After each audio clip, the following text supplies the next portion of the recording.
ભારતમાં પહેલીવાર ઈચ્છામૃત્યુ મેળવનાર હરીશ રાણાનું આજે નિધન થયું છે। હરીશને ઈચ્છામૃત્યુ માટે સુપ્રીમ કોર્ટે 13 દિવસ પહેલાં જ મંજૂરી આપી હતી। 31 વર્ષના હરીશ છેલ્લા 13 વર્ષથી કોમામાં હતા, જેમાં 11 માર્ચે સુપ્રીમ કોર્ટે હરીશને ઈચ્છામૃત્યુની મંજૂરી આપી હતી, જેમાં આજે દિલ્હી AIIMS ખાતે તેમણે પોતાનો દેહ ત્યાગ કર્યો છે। આ દેશનો પહેલો કિસ્સો છે જેમાં કોઈને ઈચ્છામૃત્યુ આપવામાં આવ્યો છે। 14 માર્ચે હરીશને દિલ્હી AIIMS ખાતે ખસેડવામાં આવ્યા હતા।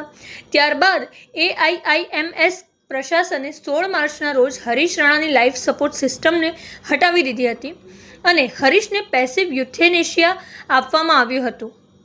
એનો અર્થ એ થાય છે કે કોઈ ગંભીર રીતે બીમાર દર્દીને જીવતો રાખવા માટે જે બાહ્ય લાઈફ સપોર્ટ સિસ્ટમ કે સારવાર આપવામાં આવતી હોય છે તેને રોકી દેવામાં આવે અથવા તો તેને હટાવી દેવામાં આવે, જેથી દર્દીનું જે મૃત્યુ છે તે કુદરતી રીતે થઈ શકે। દિલ્હીમાં જન્મેલા હરીશ રાણા ચંદીગઢના પંજાબ યુનિવર્સિટીમાંથી BTechનો અભ્યાસ કરી રહ્યા હતા। વર્ષ 2013માં તે છેલ્લા સેમેસ્ટરના અભ્યાસ દરમિયાન હોસ્ટેલના 4થા માળેથી પડી ગયા હતા। અકસ્માત બાદ તેમના આખા શરીરને લકવો થઈ ગયો હતો અને તેઓ કોમામાં જ ચાલ્યા ગયા હતા। ત્યારથી તેઓ ન કંઈ બોલી શકતા, ન કોઈ વસ્તુનો અનુભવ કરી શકતા અને તેઓ લાઈફ સપોર્ટ સિસ્ટમ પર જ જીવંત હતા।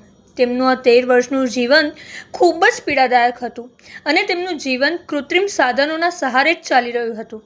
તેમના પરિવારથી તેમની આ સ્થિતિ જોવાતી નહોતી અને અંતે આ મામલો સુપ્રીમ કોર્ટે પહોંચ્યો અને એક ઐતિહાસિક નિર્ણય લેવામાં આવ્યો, જેમાં હરીશને ઈચ્છામૃત્યુની પરવાનગી આપવામાં આવી।